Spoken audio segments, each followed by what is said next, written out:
Selamat pagi, siang, dan malam. Kita ketemu lagi di minggu ke-11 kuliah ekonomi digital. Ya, minggu ini kita bicara mengenai token ekonomi, yaitu suatu aktivitas atau kegiatan ekonomi yang menggunakan atau berdasarkan teknologi blockchain.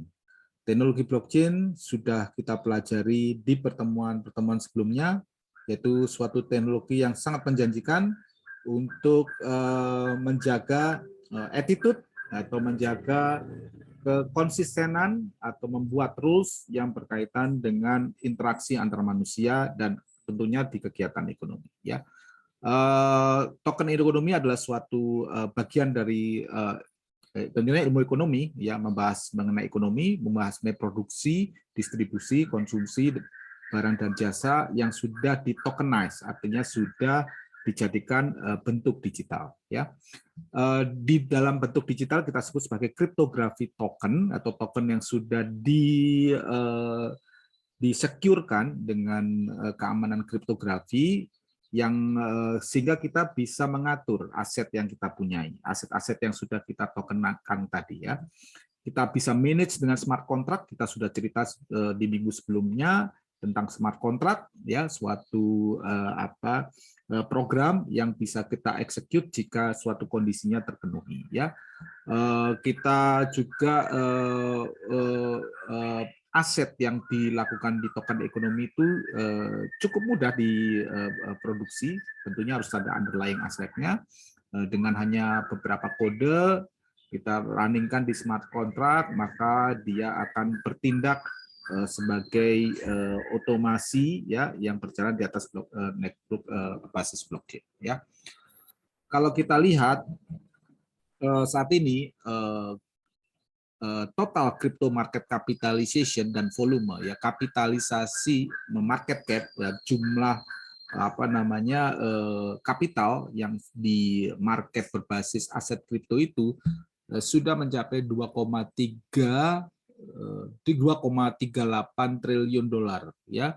Sedangkan volumenya sudah volume yang ditradingkan atau dipertukarkan itu adalah sekitar 206 atau 207 miliar dolar, ya. Nah, untuk saat itu ada di gambar sebelah kiri, ya. Market cap itu adalah mengkalikan antara harga dan harga setiap token dan jumlah token yang ada di sirkulasi, ya. Artinya jumlah aset yang ada di pasar global, ya. Salah satu yang menarik adalah DeFi, ya, decentralized finance, itu sendiri juga cukup luar biasa, ya. Sebelumnya kita lihat juga di aset kripto yang tidak ada value-nya kemudian menjadi 154 miliar dolar, ya. Dan ini kita bisa tunjukkan bahwa perkembangannya ekonomi digital, ya, sangat eksponensial akhir-akhir ini. Salah satu yang rising star-nya adalah yang berkaitan dengan aset kripto, ya. Nah, materi ini dapat diambil, ya, dibuat dari dua buku yang saya sebutkan di bawah ini, yaitu Token Ekonomi, ya, dan buku Kripto Ekonomi, ya. Jadi kalau ingin penjelasan yang lebih detail bisa ke dua buku tersebut, ya. Nah, kita cerita mengenai Web3, ya, sedikit mengenai Web3 dibandingkan dengan Web2 yang kita kenal sekarang, ya. Web3 artinya web versi 3. Kita saat ini di web versi 2, ya. Nah, kalau kita kembali ke histori atau sejarah internet, ya, kita punya web versi 1 saat internet pertama kali lahir, kita hanya bisa membaca apa yang dipublish oleh server, ya. Misalkan kita hanya bisa membaca berita tanpa kita bisa berkomentar, itu kita sebut sebagai web versi 1. Karena saat itu kita belum bisa melakukan interaksi, ya. Kita untuk beberapa tahun kita hanya bisa membaca saja apa yang di internet, ya. Kemudian muncullah platform ekonomi, ya. Yang pertama tadi information ekonomi. Jadi ekonominya berdasarkan ada informasi jualan, ada informasi orang menjual barang tertentu dan lain sebagainya. Nah, kemudian muncullah platform ekonomi di mana kita bisa melihat informasi dan kita juga bisa memberikan feedback ya, seperti opini, seperti review, dan akibatnya kita merasa lebih nyaman karena internet atau webnya sendiri bisa mengikuti feedback yang ada di market ya. Ini kita sebut sebagai platform ekonomi, atau disebut sebagai revolusi front end karena kita serasa melakukan interaksi secara langsung. Nah, contoh masifnya ya sosial media di mana kita bisa berinteraksi, berkomunikasi. Saat ini adalah saat web versi 2 ya, karena kita bisa membaca dan berinteraksi. Nah, ada revolusi selanjutnya yang kita sebut sebagai web versi 3. Nah, token ekonomi itu adalah core-nya dari web versi 3 ya. Web versi 3 kita bisa read, kita bisa write, kita bisa berinteraksi, kita juga bisa execute. Ya, execute itu melakukan suatu kegiatan ekonomi, berjual beli, execute langsung di platform webnya. Nah, pertanyaannya, loh, sekarang kita bisa kok. Ya betul, di web 2.0 kita bisa.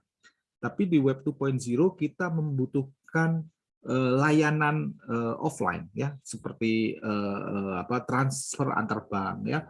Saya membayar, si A membayar ke si B, maka si A harus punya rekening di suatu bank, si B punya rekening di bank lain, maka ada layanan payment gateway yang menyambungkan ya, misalkan beberapa layanan payment ya, mungkin juga kartu kredit ya, itu menyambungkan A dengan B, tapi prosesnya itu di luar web. Ya, prosesnya itu terjadi offline. Nah, apa kekurangannya? Ya artinya kita ada semacam inefisiensi. Kita harus tukar dulu ke offline, ya, kita harus melakukan kegiatan offline. Ya memang kegiatan online dan offline itu masih terpisah, ya, masih terpisah. Nah, di era sekarang kita sebut, kemarin mungkin beberapa rekan lihat tentang Facebook Meta atau Metaverse, suatu dunia digital di mana nanti interaksinya secara online, aktivitas sosial di mana kita berinteraksi lebih intens ya, kita berinteraksi lebih intens, kita mempunyai suatu platform di mana mungkin pakai virtual reality ya, pakai augmented reality ya, sehingga kita nyaman, maka kita akan semakin intens di sana. Tentunya semakin intens itu artinya kita akan semakin menyatukan antara yang real world dengan bukan menyatukan sebenarnya, akan semakin masif orang berpindah ke metaverse tersebut atau ke dunia digital yang di atas. Nah, tentunya juga kita ingin aktivitas sosial yang intens itu diikuti oleh aktivitas ekonomi yang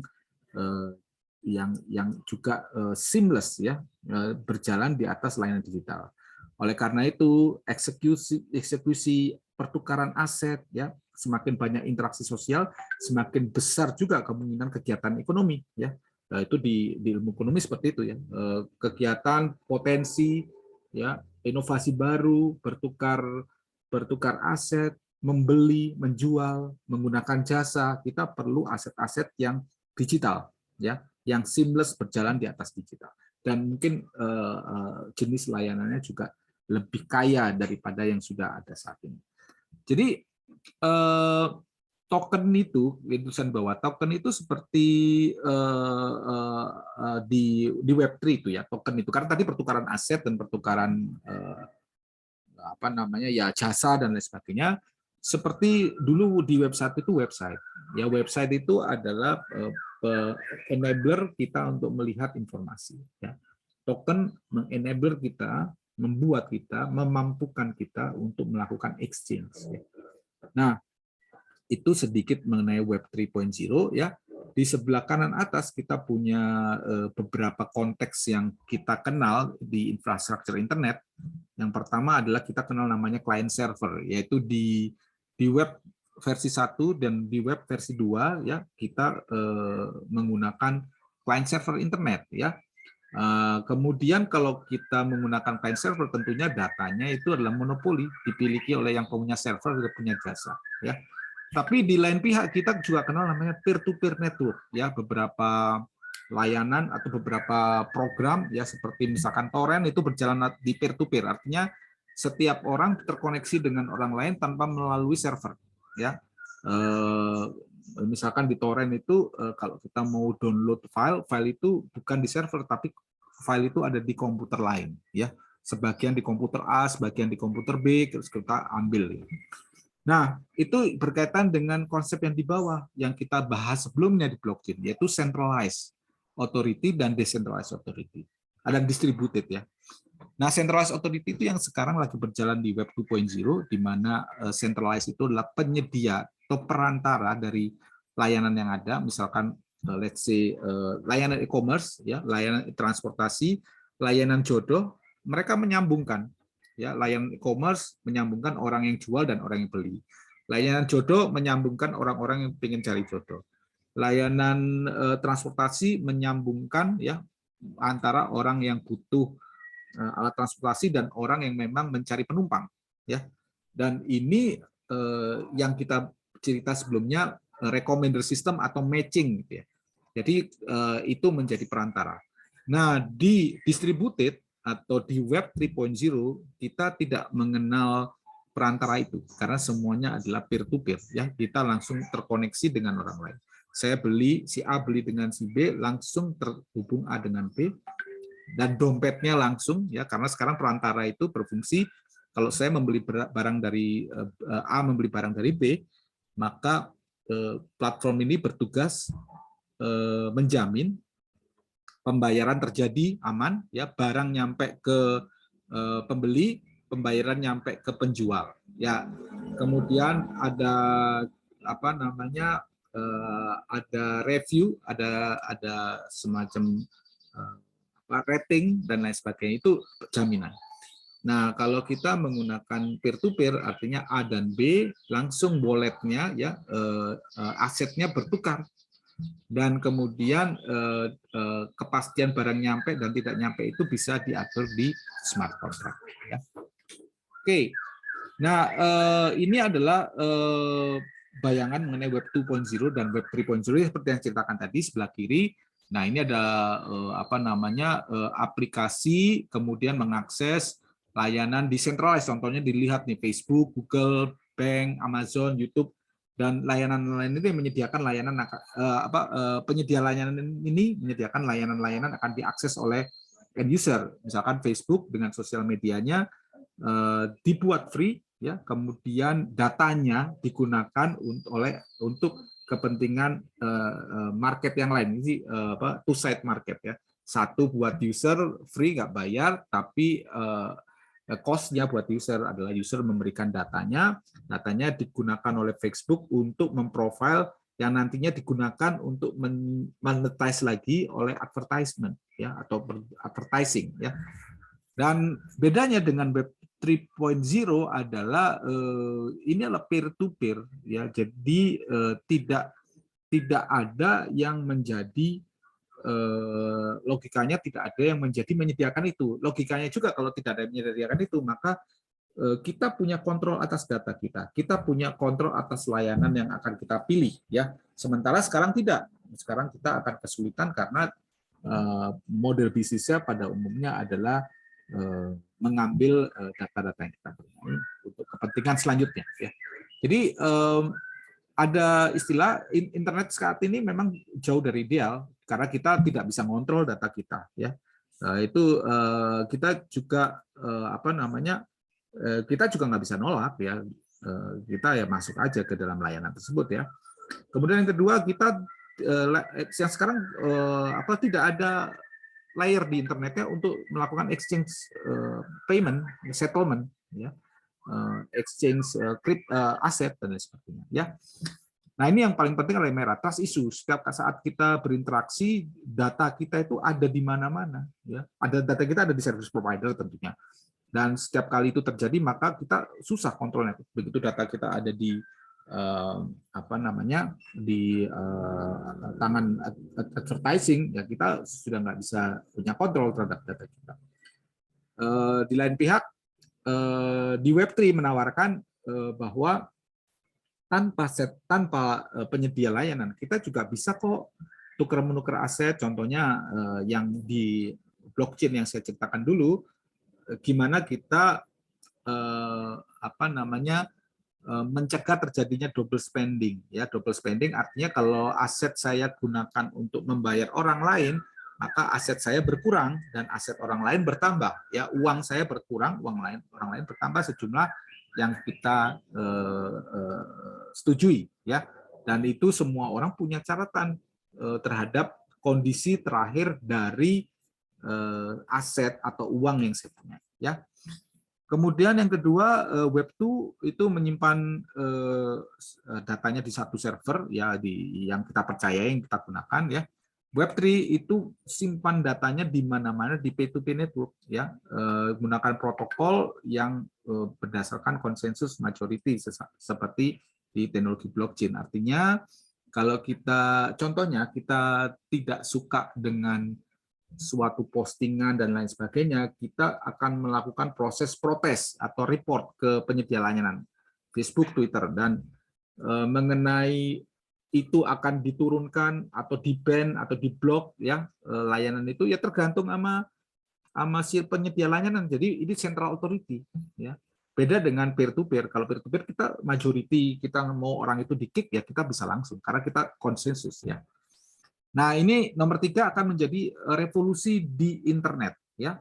Dan nomor 2 tadi salah satunya adalah konsensus juga bukan hanya untuk memblok orang, tapi untuk membuat suatu keputusan baru.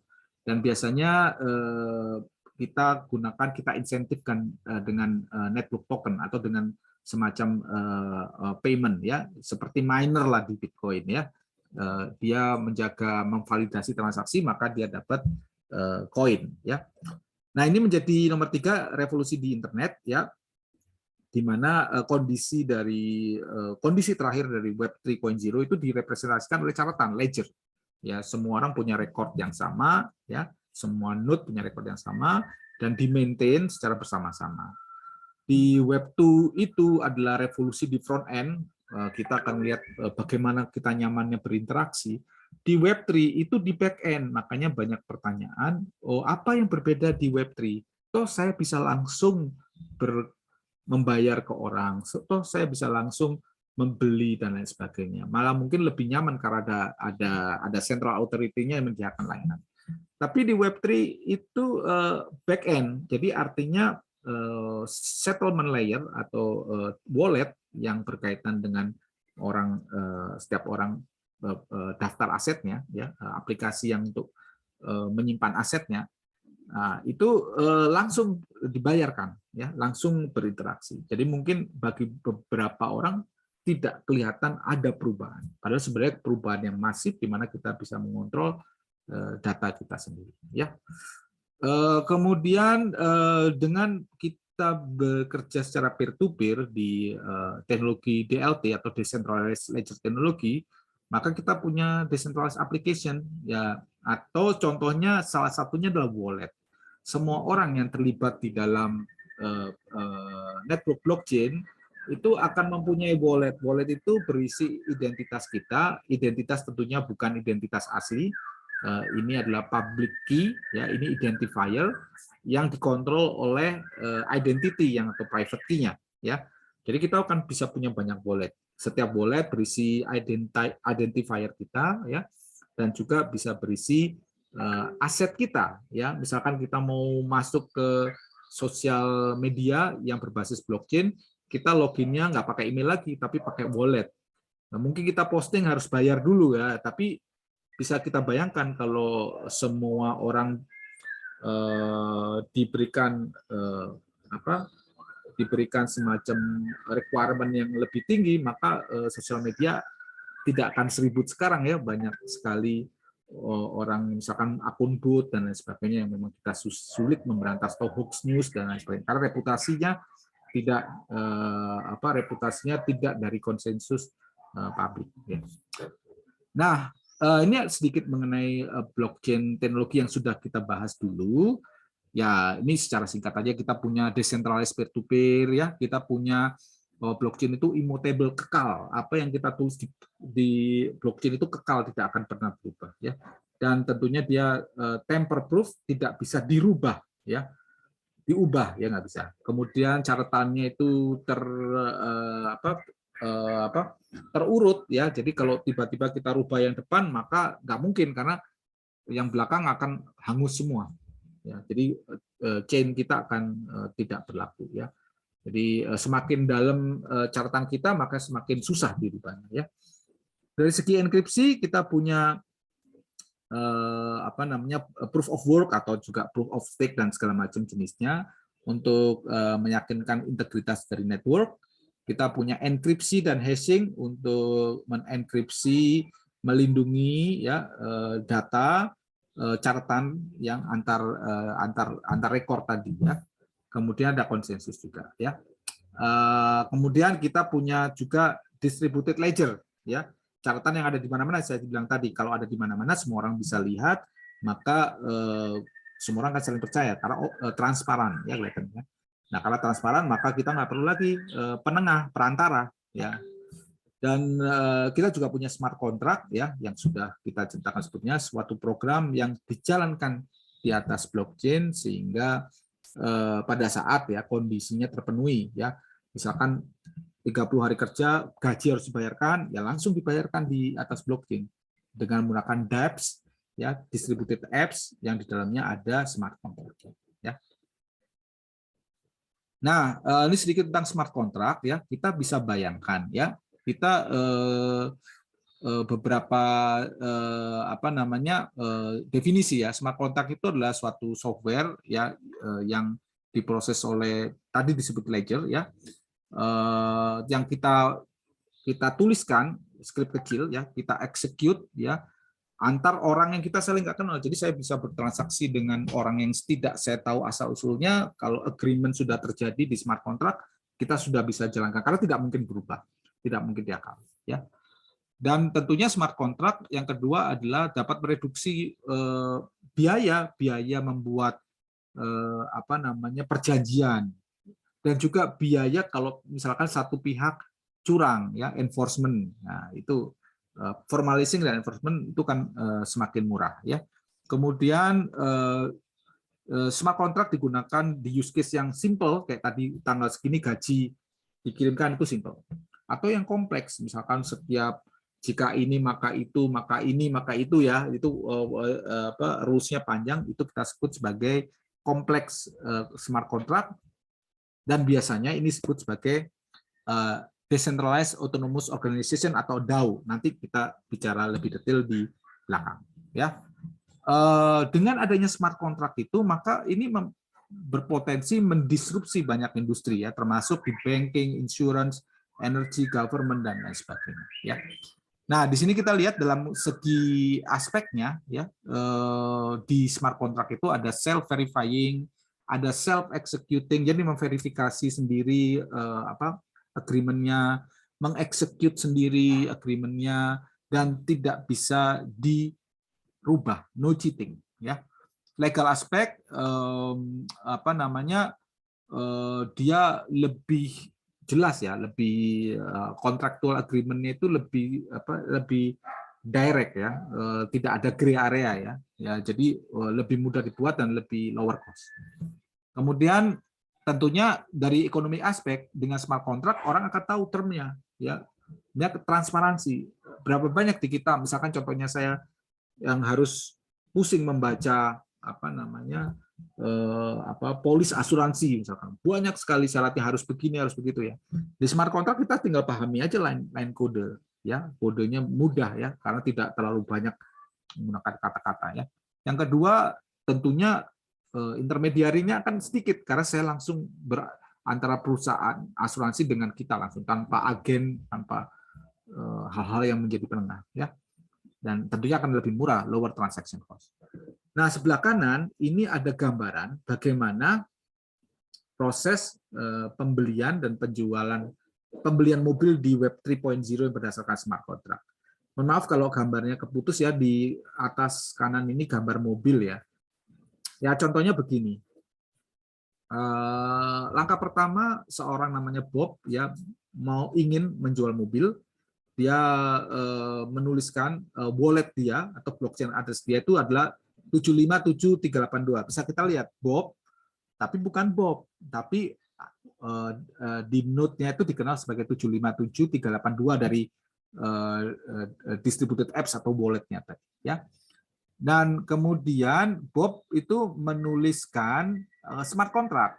Jika ada 20.000 $20.000 uang atau token yang masuk ke address 757382, maka dia secara otomatis mentransfer mobil, ya, mobil karena ini kan jual mobil, mobilnya Bob yang ID-nya 738497 dan menjual mobil itu ke pemilik baru dan sekaligus memberikan akses di garasinya, ya, misalkan garasinya di mana, ke blockchain address yang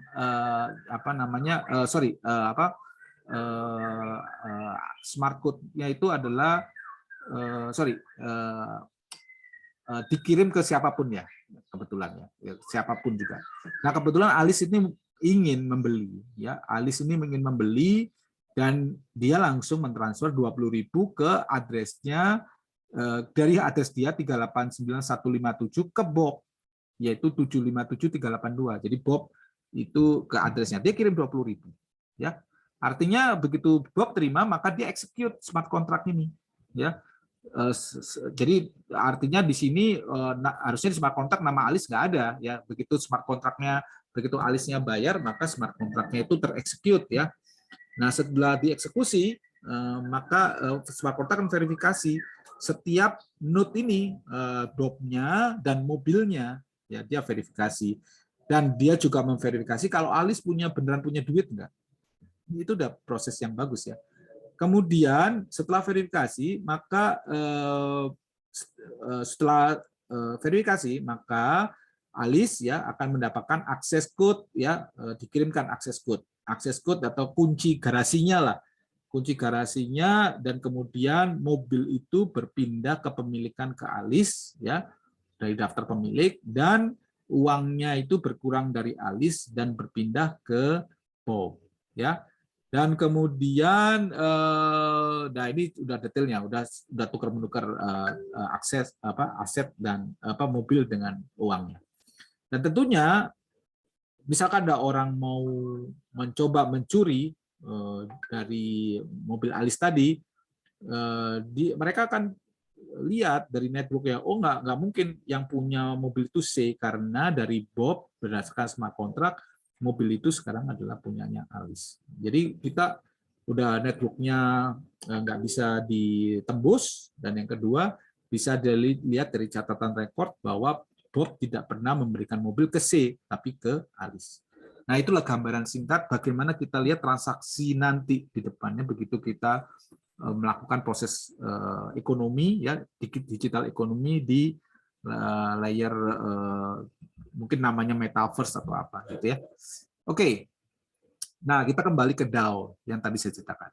Distributed Autonomous Organization. Jadi organisasi yang terdistribusi, yang berjalan sendiri-sendiri dalam bentuk ya macam-macam, ada wallet, ada dApps, dan macam-macam, ya.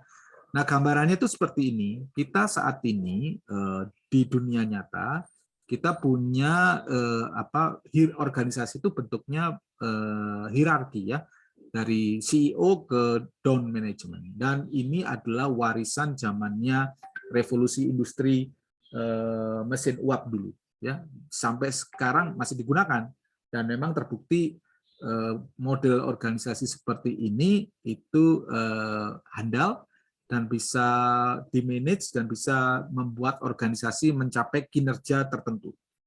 Namun kita mengalami era ICT, ya, teknologi informasi komunikasi, di mana tiap user, tiap orang itu punya potensi masing-masing, ya. Makanya sekarang di era informasi, ya, namanya era informasi, bukan era hierarki kayak gini. Kita dikenalkan namanya decentralized autonomous organization, ya, merubah proses hierarki tadi menjadi proses decentralized tanpa sentralisasi otoritas dan tanpa di sini no employment contract, ya. Nah, seperti itu. Nah, ini adalah gambarannya. Jadi DAO itu bisa kita bayangkan itu menjadi suatu organisasi sendiri, atau menjadi, kalau bayangkan sebelah kiri ini adalah negara, dari adalah perusahaan, ya. Negara itu macam-macam, ada Cina, Australia, Iran. DAO itu juga macam-macam, ada Bitcoin, ada Ethereum, ada Steam, ya. Company juga macam-macam, ada perusahaan swasta, perusahaan negara, ya. Token itu gambarannya adalah apa yang kita pertukarkan, ya, sebagai pertukaran aset, ya. Itu ada mata uang, ya. Di DAO juga ada mata uang sendiri. Di company juga apa yang ditukarkan itulah reward and loyalty, reward ke pelanggan, ya, loyalty program dan sebagainya. Ada model governance, bagaimana governance-nya negara, ada yang demokrasi, ada yang autokrasi, ya, ada oligarki, apa, macam-macam. Kalau di DAO hampir semuanya menggunakan konsensus, ya, apakah proof of work, proof of stake dan lain sebagainya. Di perusahaan juga ada perusahaan PT dan perusahaan holding dan lain sebagainya. Jadi macam-macam, kita bisa lihat perbandingannya, ya. Apa, negara isinya ada macam-macam. Ya, ini kita nanti bisa dilihat secara detail. Jadi intinya DAO itu menjadi suatu entitas sendiri, dan entitas ini berjalannya di space luar, di space digital, di space atas, di space metaverse, ya. Ya, kita bisa banyak sekali melakukan banyak aktivitas dan melibatkan orang-orang dari berbagai latar belakang untuk terlibat dalam suatu project atau terlibat dalam suatu aktivitas e-commerce atau jasa atau matching yang selama ini kita lihat di Web 2.0. Nah, apa yang kita bisa ambil dari sini, mungkin ketutup ya sekarang. Kita itu kenal namanya principal agent dilemma, di mana suatu agent dari organisasi, perwakilan organisasi, mempunyai power to make decision, ya, mempunyai power untuk membuat keputusan yang memberikan impact ke organisasi, ya. Misalkan manajer yang bertindak mewakili anak buah, ya, atau misalkan politisi yang mewakili warga negara, ya. Tapi warga negara sebenarnya kan punya apa namanya, punya pemikiran sendiri, tapi mungkin kalah voting sehingga politisinya, atau ya udah kita pilih karena semua sudah demokrasi. Kita selama ini kenal demokrasi, tapi demokrasinya tidak granular, ya. Selalu ada proses agregasi, ya. Misalkan manajer nanyain, kamu setuju A apa setuju B? Ya, ada 6 orang setuju A, setuju pilihan A, ada 5 orang setuju pilihan B. Ini sama beratnya, kan? Ya, tapi karena voting, ya, si pilihan A yang 6 orang yang menang. Nah, kemudian manajer menyampaikan, kita pilih A, ya. Padahal ada 5 orang yang pengen milih B. Ya. Nah, itu kan namanya principal agent dilemma. Karena kalau ada keputusan yang tidak menyenangkan, ya, tidak sesuai, maka kan kecewa si member dari organisasi ini, ya. Misalkan saya punya uangnya ini kita buat nonton atau buat makan gitu, ya. Oh, saya mau nonton, saya mau makan sama banyaknya. Kalaupun akhirnya nonton, yang pengen makan kecewa gitu, ya. Ya, jadi itu yang membuat salah satu problem dari principal agent dilemma. Ya, di Web 3.0 maka infrastruktur tadi meminimalisasi terjadinya principal agent dilemma karena tiap orang bertindak atas dirinya sendiri, ya. Jadi ya kita bisa, setiap orang punya vote atas dirinya sendiri, ya. Nah, karena kondisinya memungkinkan lewat digital, ya. Dan ada token yang di dalam platform tersebut yang menginsentifikasikan apa namanya, pilihan tanpa kita perlu melakukan voting lagi, ya, voting untuk mewakili, ya, principal agent dilemma tadi. Nah, DAO, Distributed Autonomous Organization, yang saya bilang tadi, seperti decentralized application dan lain sebagainya, diformalisasikan, dibuat oleh menggunakan smart contract, ya dari simple ke kompleks, ya ada macam-macam, ada simple, ada sampai kompleks, ya. Dan kompleksitasnya itu tergantung dari jenis-jenis dan jumlah orang yang terlibat di sana, ya. Kemudian seberapa kompleks proses bisnis di dalamnya itu bisa juga diwakili oleh DAO, ya. Jadi kalau tadi di gambar sebelumnya, DAO itu bisa mungkin mirip negara atau mungkin juga mirip perusahaan, ya. Ada proses eksekutifnya, ada proses yudikatifnya, ada proses legislatifnya, ya, macam-macam, ya, seperti itu. Web3 protokol comparable to constitution, ya, dan governing, jadi macam-macam konstitusinya apa, rules-nya apa, dan bagaimana kita menjalankan organisasi itu, ya. Jadi ada semacam kode etik, ya, ada juga apa namanya yang terjadi saat ini. Misalkan negara kita bikin hukum, bikin aturan, tapi kalau ada orang melanggar aturan, maka kita butuh polisi, yaitu law enforcement. Nah, kalau di blockchain kita bikin aturan, ya, kalau orang melanggar aturan, ya kita bisa langsung keluarkan aja dia dari institusinya, dari blockchain-nya, ya. Nah, itu namanya self enforcement, ya. Nah, kemudian jadi tadi kita DAO, di dalam DAO itu kita bisa create tentunya alat tukar, ya, misalkan untuk menjadi pertukaran aset tadi, ya, kita namanya monetary policy atau token supply.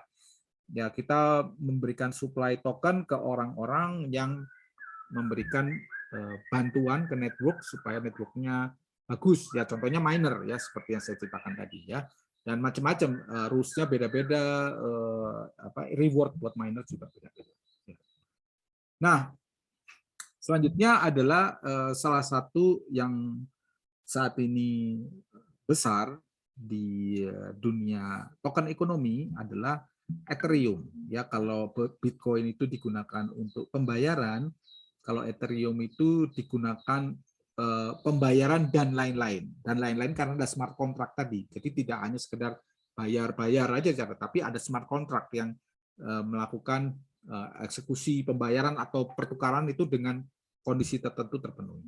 Dan Ethereum ini sekarang sudah masuk ke versi 2, ya, yang lebih canggih, ya, lebih apa namanya, lebih scalable, ya, dan lebih cepat juga proses transaksinya.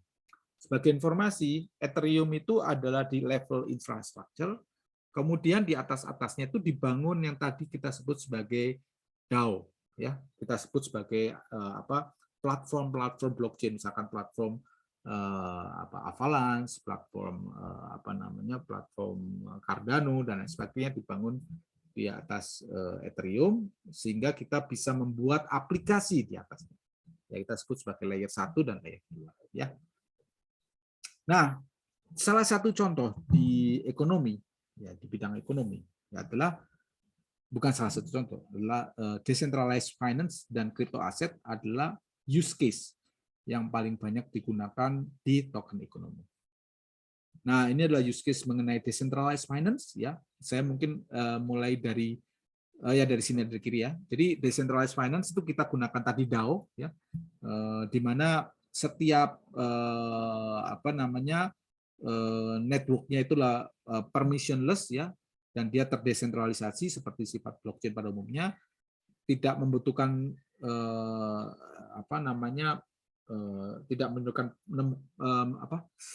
tidak membutuhkan perantara atau pihak lain untuk menjaga kepercayaan, ya, untuk mengestablish kepercayaan. Kita langsung aja di atas protokol tanpa perlu lembaga bantuan, transparan dan tidak perlu sensor, ya, tidak ada sensor-sensoran, ya, dan programmable. Kita bisa combine satu produk dengan produk lain. Nah, akibatnya apa? Ini menggoncang, yang mendisrupsi adalah sistem finansial tradisional yang saat ini rely, ya, tersentral di institusi keuangan seperti bank dan institusi lainnya, ya. Kita lihat kalau yang di institusi keuangan kita punya berdasarkan intermediation, ya. Jamnya terbatas, banknya terbatas, ya.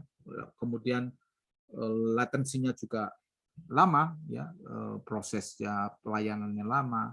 Bahkan karena banyak manusia yang terlibat, maka mungkin manual error, ya.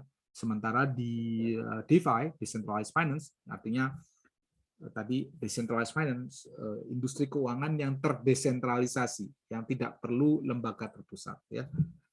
Aset itu bergerak terus-menerus 24 hours antar peer to peer, antar member. Ya, saya ingin memberikan pinjaman, orang lain butuh pinjaman, kita langsung saja diperkuat pakai smart contract, ya. Nah, kita bisa bayangkan kalau itu terjadi di layer di dunia paralel di atas kita yang di digital, ya. Kemudian infrastruktur itu close dan biasanya proprietary. Kalau di DeFi itu terbuka.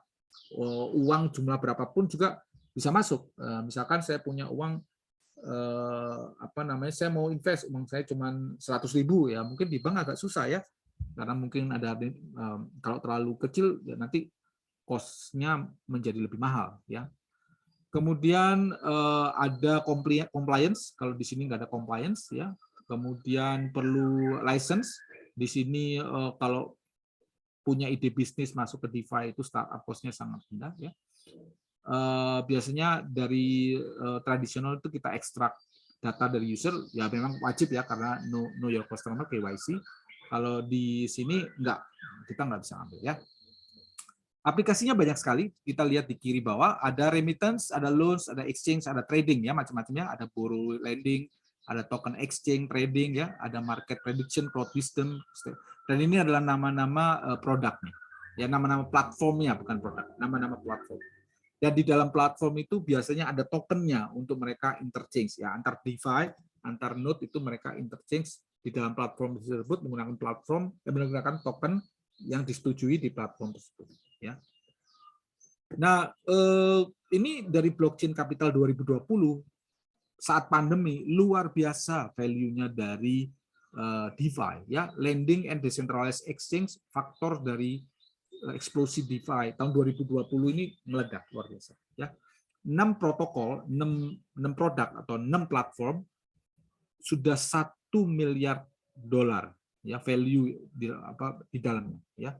Pinjaman, payment, dan lain sebagainya, ya.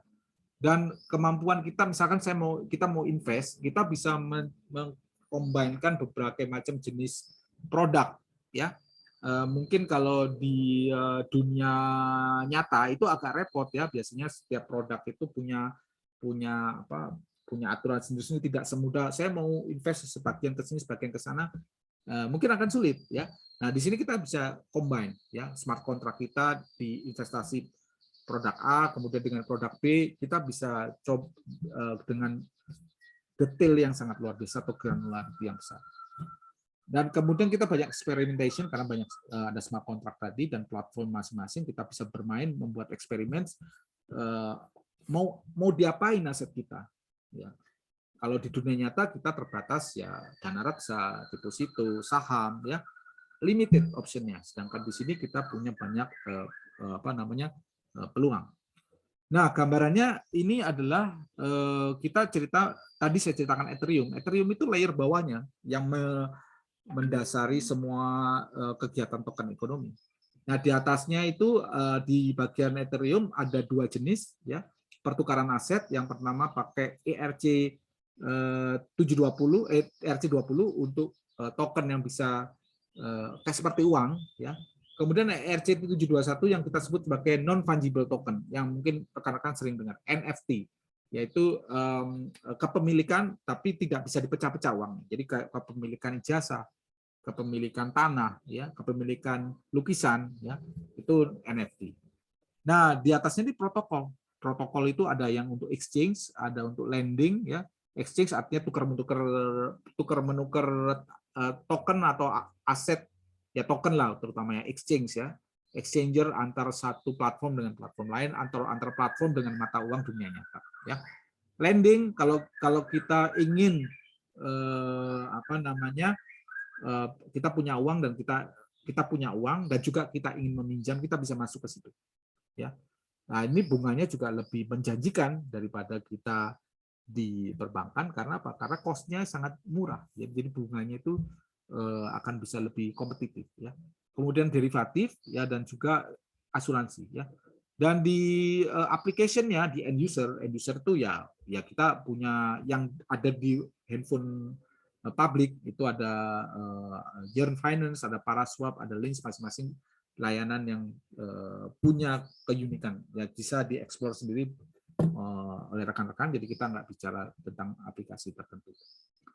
Nah, kemudian kita bicara mengenai crypto asset, ya. Tadi kita itu decentralized finance. Jadi crypto asset itu adalah aset berbasis kripto, berarti diamankan menggunakan kriptografi dan pada umumnya menggunakan blockchain, ya. Di crypto asset ini kita menggunakan algoritma konsensus, distributed ledger, peer to peer yang kita udah ceritakan tadi, dan tentunya smart contract. Ada macam-macam, ya, ada cryptocurrency, jadi mata uang berbasis kripto, ada utility token, ada security token, ada stable coin. Ya, nanti kita bahas. Jadi banyak sekali jenis aset, ya.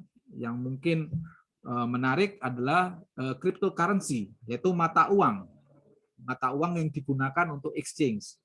Ya, jadi mata uang itu karena digunakan di layer digital, di parallel world, di atas kita, ya, di dunia digital, maka dia butuh bentuknya digital, ya. Maka kalau dipertukarkan kita harus punya kemampuan itu supaya tidak double spending, ya, disecure dengan kriptografi. Yang kedua, tidak bisa dipalsukan, ya, dan tentunya tidak bisa dipalsukan dan tidak bisa di double spend, ya.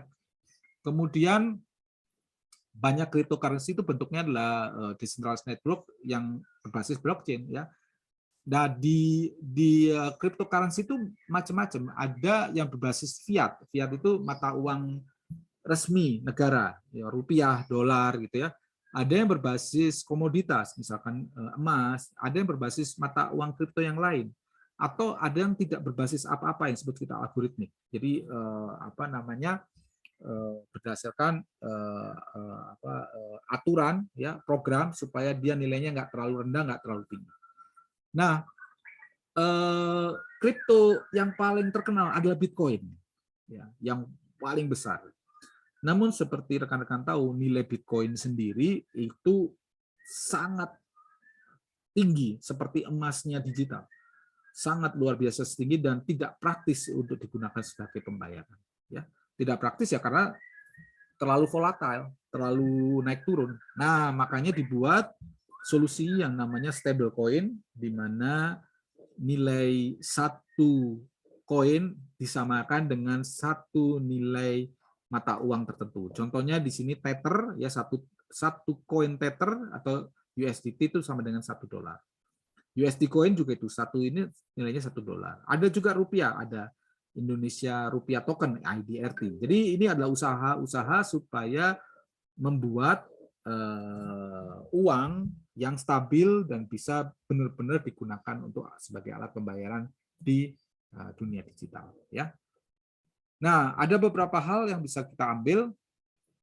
Jadi kalau kita selama ini kenal uang sebagai alat pembanding value dari barang dan jasa, dan mereka tentunya harus punya beberapa sifat, ya, antara lain sebagai alat pertukaran, sebagai alat pengukuran, ya, sebagai alat penyimpanan. Dan tiga-tiganya itu harus dipenuhi oleh cryptocurrency, ya.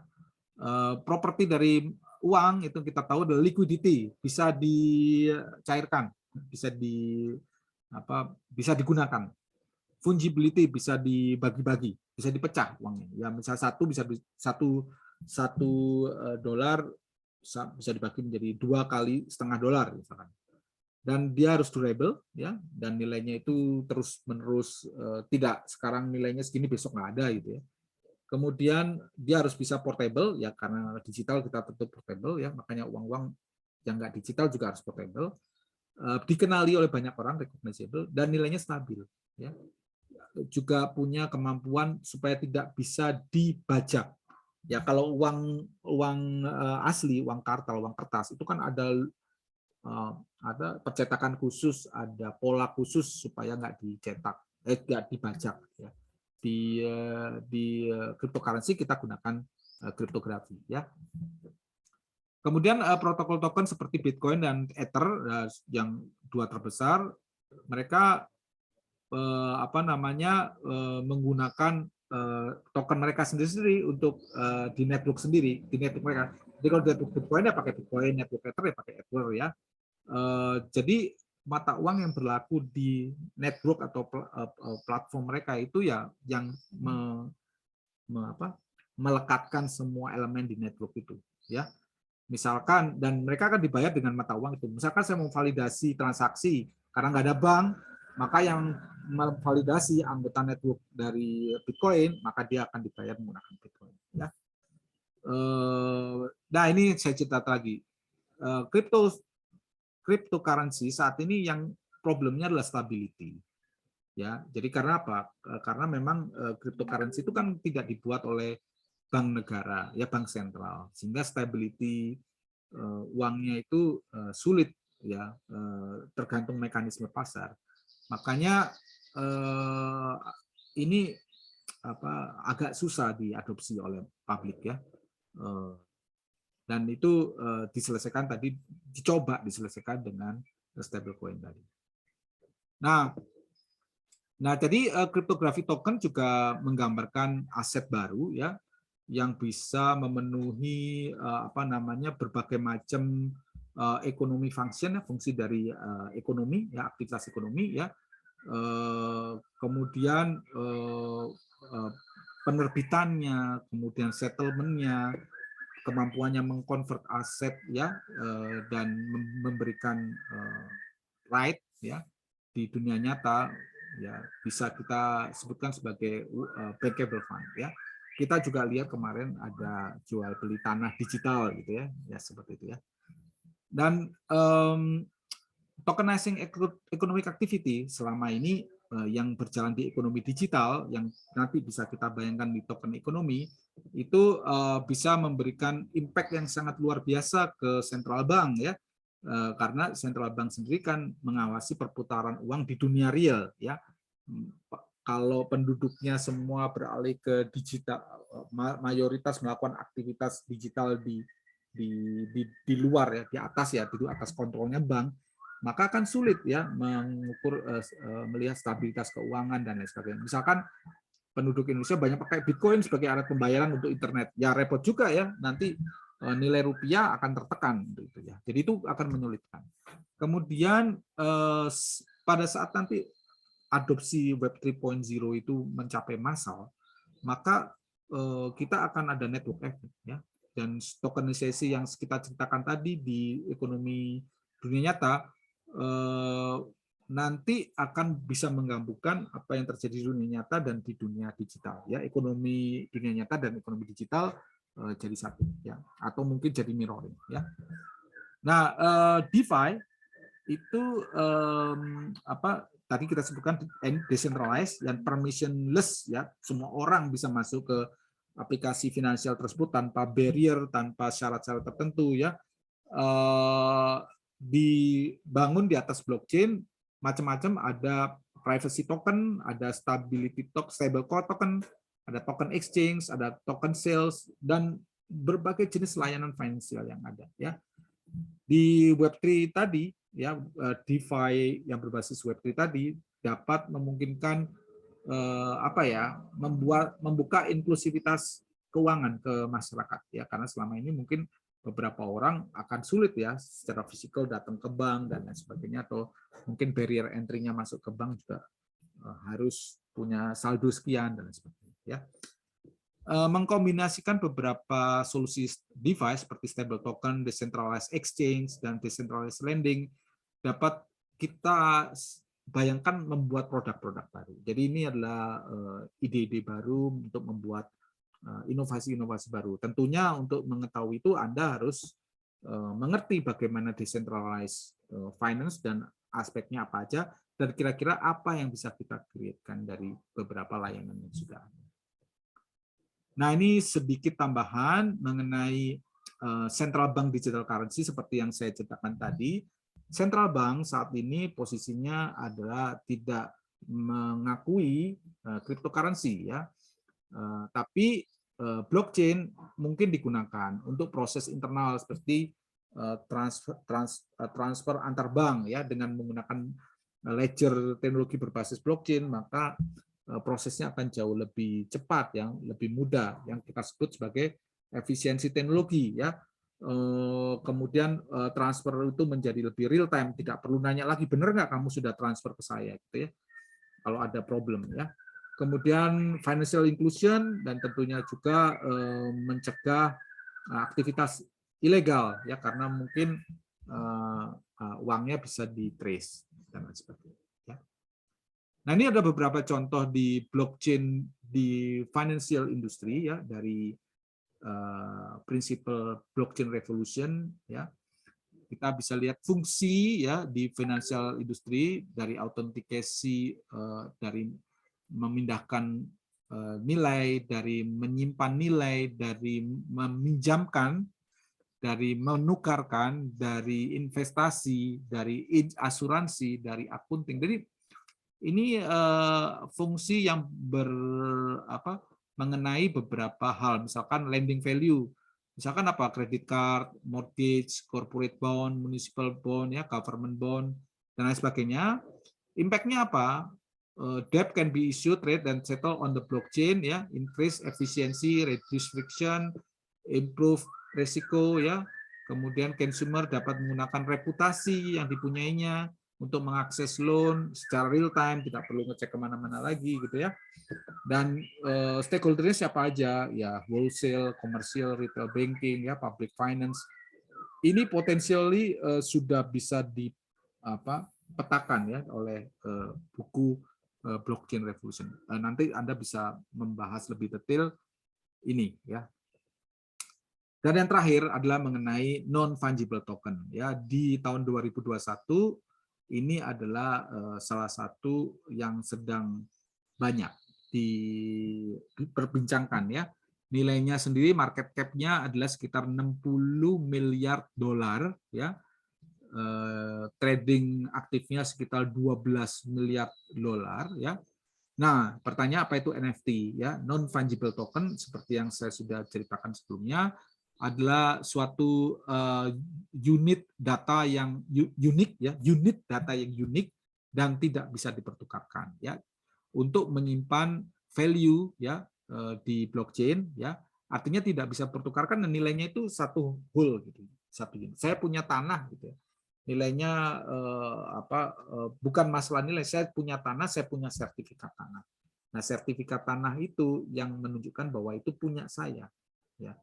Ya, mungkin analogi yang cocok untuk NFT adalah ijazah ya, atau BPKB mobil ya. BPKB mobil itu mobilnya bisa dipakai siapa, di rental, tapi BPKB mobil itu menunjukkan bahwa mobil itu punya saya. Ya, itu adalah NFT seperti itu ya. Nah, kalau yang cryptocurrency tadi itu FT, fungible token. Kalau ini NFT, non fungible token ya. NFT can be associated with easily reproducible items seperti foto, ya, video, 3D model, karya-karya seni, ya, banyak mengarah ke NFT, banyak yang membuat seniman-seniman membuat lagu, membuat foto, ya, membuat animasi, ya, dijual di marketplace NFT, ya, banyak yang besar, ya, dan di sana dijadikan jual beli ya. Dan ini cukup besar ya, ekosistem banyak di berbagai macam bidang ya. Dan ini adalah yang terbesar ya. Decentraland itu adalah tanah digital ya. Dan banyak lagi yang lain, ada game dan sebagainya. Nah, kita bisa lihat NFT adalah pelengkap juga dari cryptocurrency. Kalau cryptocurrency tadi uang ya, pertukaran uang, kemudian yang banyak digunakan di DeFi, sedangkan NFT membuka khasanah ya, membuka dimensi baru mengenai kemungkinan kepemilikan di dunia digital dan bisa kita pertukarkan sebagai bagian dari aktivitas ekonomi. Nah, berikut tadi adalah presentasi mengenai token ekonomi. Saya harap ini bermanfaat. Memang banyak yang masih harus dipelajari, tapi silakan dibaca bukunya dan semoga bisa menjadikan penemuan ide-ide baru untuk kedepannya bisnis digital apa yang unik. Nah, cobalah bermain-main di area token ekonomi. Terima kasih, semoga bermanfaat dan sampai ketemu lagi di lain waktu.